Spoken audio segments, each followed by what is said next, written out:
Hi everyone. So এইটা হচ্ছে একটা রুম যেটা কিনা আমি মেকওভার করার চিন্তা করেছি। এইটা হচ্ছে আমাদের মেইন ডোর থেকে ঢোকার পরে প্রথম রুমটা, যেটা কিনা আমরা ভেবেছিলাম অফিস হিসেবে ইউজ করব। বাট ফার্স্টের দিকে আমি এটাকে একটা সুন্দর কোজি রুম হিসেবে ইউজ করেছিলাম, বোহেমিয়ান স্টাইলে সাজিয়েছিলাম। আমার বড় মেয়ে, ওর হচ্ছে অন্নপ্রাশনটা আমি এই রুমেই করেছিলাম, এমনভাবে এটাকে ডেকোরেট করা হয়েছিল তখন। কিন্তু এরপরে আমি আইল্যাশ এক্সটেনশন শিখলাম, এরপরে ভাবলাম বিজনেসের জন্য এই রুমটা ইউজ করি। সো এরপরে এই রুমটাকে চেঞ্জ করে আমি আইল্যাশ এক্সটেনশনের জন্য মেকওভার করেছিলাম। বাট আস্তে আস্তে অনেক ফিজিক্যাল কন্ডিশনের কারণে অ্যান্ড আমার প্রেগনেন্সির কারণে আমার আইল্যাশ এক্সটেনশনের বিজনেসটা পজ করে রাখা হয়। তখন আমার হাজব্যান্ড মনে করে যে সে এই রুমে কাজ করতে পারে, সো যার জন্য সে এই রুমে তার কম্পিউটার সেট আপ করেছিল, যাতে সে একান্তভাবে এই রুমে বাচ্চাদের কোনো প্রবলেম ছাড়া, আমার কোনো প্রবলেম ছাড়া একা একা বসে বসে কাজ করতে পারে। বাট যেটা প্রবলেম হয়েছে, ছেলে মানুষ একা কোনো রুমের ভিতরে থাকলে সেটাকে পরিষ্কার পরিচ্ছন্নভাবে রাখতে তো পারে না।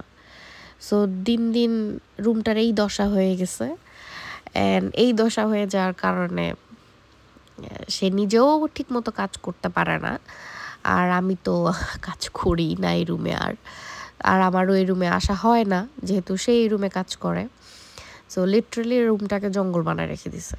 সো আজকে এত বছর পর আমি ভাবলাম যে যেহেতু আমি রিসেন্টলি মেকআপ শেখা ডান করে ফেলেছি, so I am going to start my makeup profession again.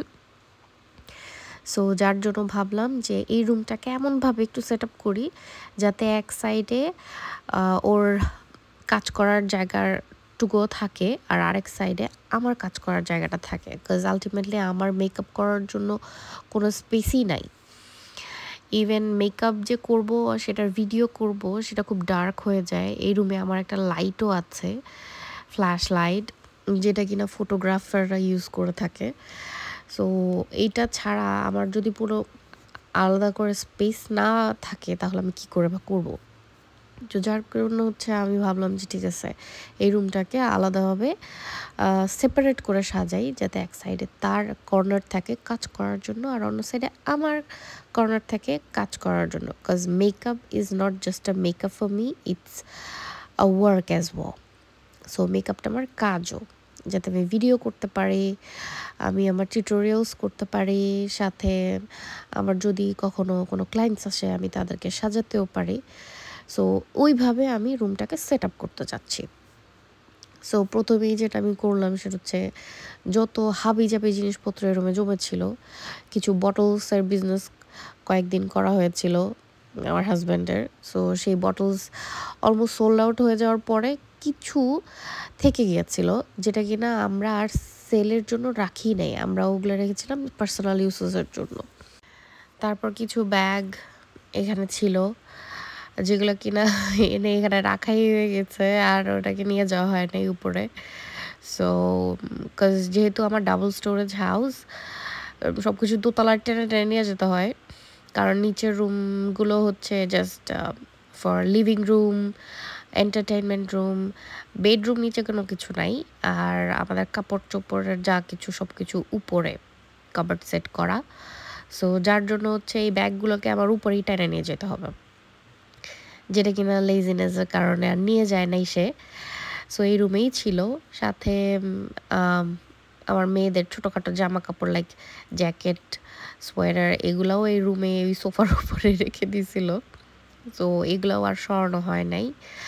So এগুলো সব হচ্ছে আজকে আমি সরাই নিয়ে যাচ্ছি, যে একবার সরাই নেওয়া হয়ে গেলে আর এখানে আর বিল্ড আপ যাতে না হয় ওই সেন্সে। সো আলটিমেটলি ভ্যাকুম ট্যাকুম করে আমি রুমটাকে ক্লিন করে ফেলছি অলরেডি। এই রুমটা দেখতে ছোট লাগতেছে, কিন্তু actually this room is quite big. So আমি এই রুমের ভিতরে এখন 2টা কর্নার বানাবো এটা আমি চিন্তাই করতে পারতেছিলাম না। আমার কাছে কোনো আইডিয়াই ছিল না how I'm gonna do it. But I have to do it, so I have to do it. So I don't know how I'm going to make it, but I'm trying my best. So এই computer set আপের টেবিলটা আমি এটাকে সরাইতে খুবই struggle করতেছিলাম, because কম্পিউটারটা এমনভাবেই সেট করা যে ওটাকে আমি সরাইতে পারতেছিলাম না, যে আলাদা করে টেবিলটা টানবো, যার জন্য হচ্ছে আমাকে এইভাবে টেবিল সহ কম্পিউটার সহ টেনে টেনে আমাকে সাইডে নিয়ে যেতে হয়েছে। অ্যান্ড আমার ব্যাকে অনেক ব্যথা করতেছিল, but I have to. And clean করতে করতে এই ফ্রেমের কোণার মধ্যে আঙ্গুলটা কেটে গেল আমার। বাট কিছু করার নাই, আমরা তো মেয়ে মানুষ, আঙ্গুল কাটুক আর যেখানে যেখানেই কাটুক না কেন কাজ আমাদের করে যেতে হবে। এমন না যে হ্যাঁ মার বাড়িতে থাকাকালীন আঙ্গুল কেটে গেছে, আঙ্গুল কাটার ছুতা দেখায় কাজ না করে সারাদিন হাওয়া খায় বেড়াইতে পারবো। এখানে আঙ্গুল, পা, হাত, মাথা যাই কাটুক না কেন কাজ চালাই যেতে হবে, কিচ্ছু করার নাই। জাস্ট মেয়ে মানুষ বলে আসলে কথা না, মেয়ে হোক ছেলে হোক একটা টাইমে গিয়ে সবার একই অবস্থা হয়, যেটা আমার মনে হয়েছে।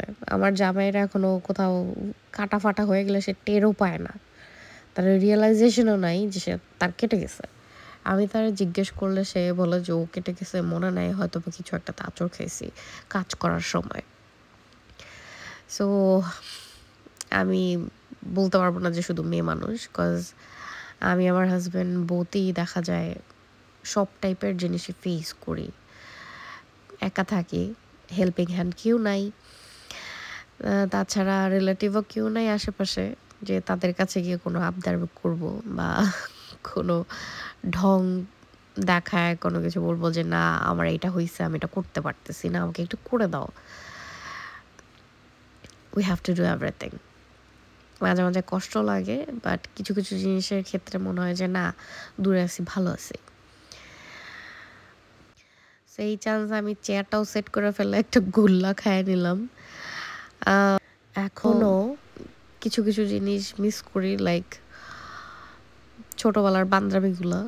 ছোটোবেলা, এখনও যে খুব বুড়া হয়ে গেছি তাও আমি বলবো না, দিল তো বাচ্চা হ্যাঁ জি।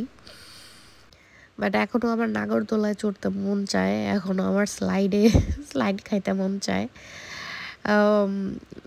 রোলার কোস্টারে তো উঠতে মন চায় অফকোর্স। বাট কিছু করার নাই, আমি উঠতে গেলে আমার বাচ্চা কাচ্চা উঠতে যাবে, and they are not fit for those rides. And এইটা হচ্ছে আমার আরেকটা ট্রাইপড, যেটা কিনা সেট করে দিয়েছে আমি আমার বেডটার সাথে। এইটা adjustable and it's like free হ্যান্ডে কাজ করার জন্য এটা ইউজ করা যায়। আমার ট্রাইপডগুলো খুবই বিরক্তকর, বিকজ আমার বাচ্চারা 2 দিন পর পরই ওটা ঠ্যাং ভেঙে ফেলে। সো এইটা আমার কাছে মনে হয়েছে যে কোয়াইট হ্যান্ডি ফর মি। এটা একদম সেট থাকবে, এটার পাটা কিছু নাই, এটার নাড়াচাড়া করাইতে পারবে না, and it's pretty strong. So this is my final look. I'm so happy and so satisfied. মাঝখানে আমি আমার আইল্যাশ এক্সটেনশনের জিনিসপত্রগুলো দেখতেছিলাম, অ্যান্ড আমার এত খারাপ ফিল হচ্ছিল, it feels like something just নাই, কিছু একটা জাস্ট খালি হয়ে গেছে। এখন আর কাজ করতে পারি না আমার ব্যাক পেইনের কারণে, মাল্টিপল সার্জারিজ, বাচ্চা ডেলিভারি, এইসব মিলে ব্যাকের এত প্রবলেম হয়েছে আমার, লোয়ার ব্যাক পেইন, সো আর কাজ করতে পারি না। So this is my happy face. Thanks for watching, bye bye.